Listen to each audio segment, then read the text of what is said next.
Oi, tudo bem?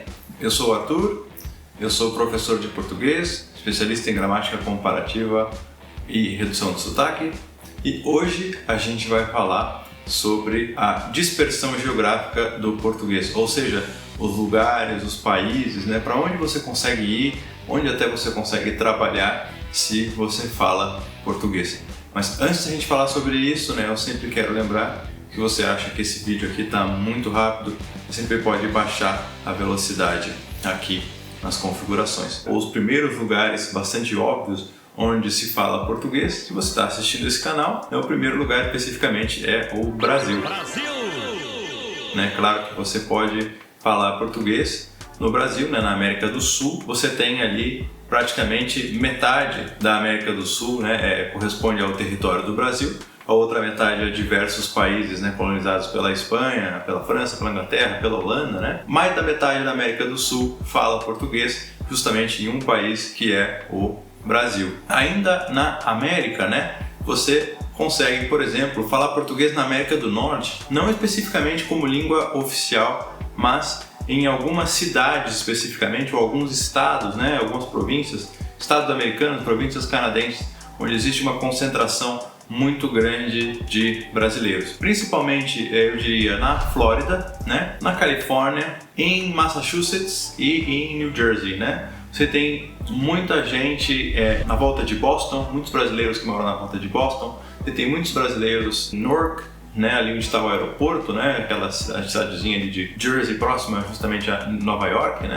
Você tem diversos brasileiros na Flórida e na Califórnia justamente por causa do clima, Você tem um clima um pouco mais tropical, mais próximo do que seria o brasileiro.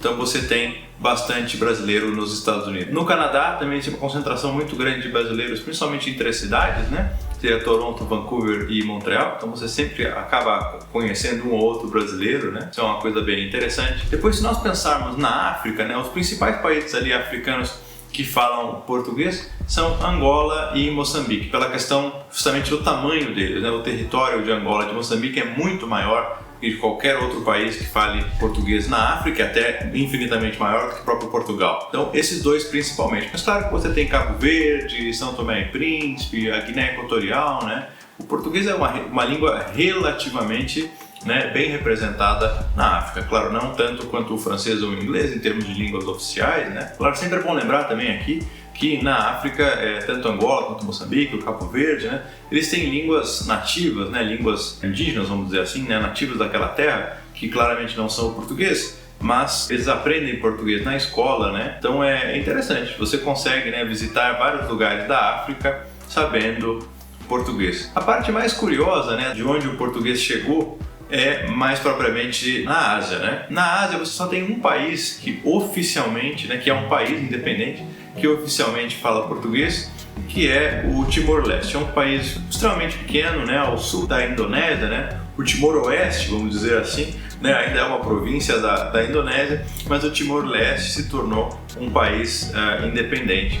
Só que é curioso, quando ele se tornou independente, muitos professores de português foram chamados no Brasil para tentar justamente treinar professores no Timor-Leste para manter a língua oficial. Quer dizer, o português ali, ele é oficial, mas é pouco falado, ou menos falado, vamos dizer assim. Não vou dizer pouco porque eu nem conheço o país, mas menos falado do que em Angola, em Moçambique, no Brasil, em Portugal.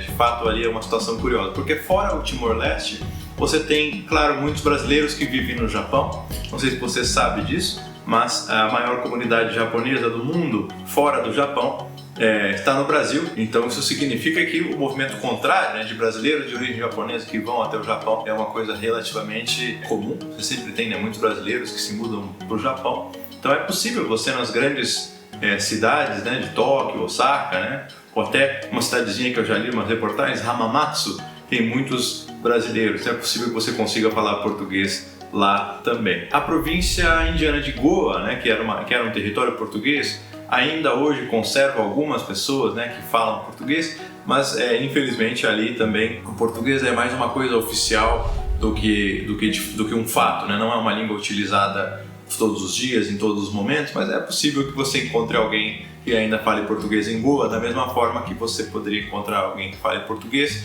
em Macau, né, que é uma cidade da China hoje, mas que também era uma colônia portuguesa.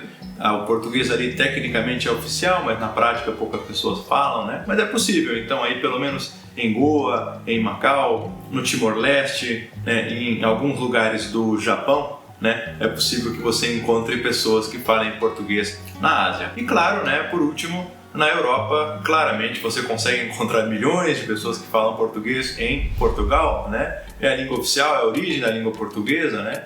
Na Galícia, pela proximidade, né, dialetal, o próprio português tem origem no dialeto galego, que hoje é um território que pertence à Espanha, mas algumas pessoas ali ainda sabem falar o português propriamente e não só o dialeto galego, né, que é de fato a origem do português, como eu disse.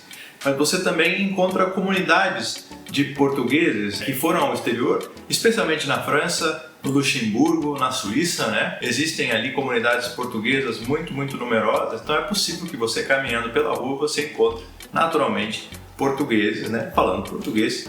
Então, aí você tem já mais uma utilidade para a língua portuguesa. Então, é claro, né? O único continente que não tem uma grande concentração de falantes de português é justamente a Oceania. Claro, você tem comunidades de imigrantes, certamente nas grandes cidades da Austrália, nas grandes cidades da Nova Zelândia, né?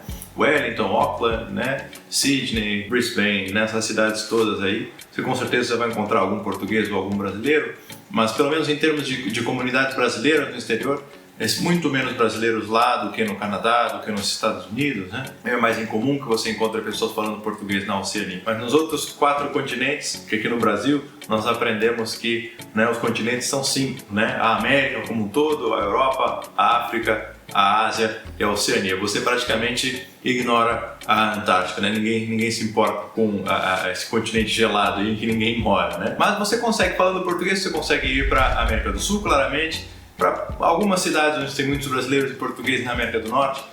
Na Europa você consegue também em Portugal e onde os portugueses foram morar no exterior, na África em vários países, né? E na Ásia, especialmente no Timor-Leste, talvez em Goa, Macau, no Japão, né? Português é uma língua internacional, então é interessante você saber português. Você pode conhecer pessoas muito curiosas, né, com histórias de vida fantásticas, se você puder falar a língua materna delas, né, uma língua que é importante para a história delas. E claro, você também poderia trabalhar nesses lugares, né, um diferencial no seu currículo. Saber português, imagina se você for trabalhar remotamente, você tem muitas opções ao redor do mundo, tá? Espero que você tenha gostado desse vídeo. Se tiver alguma dúvida, alguma sugestão, qualquer coisa dessas, você pode deixar um comentário aqui embaixo.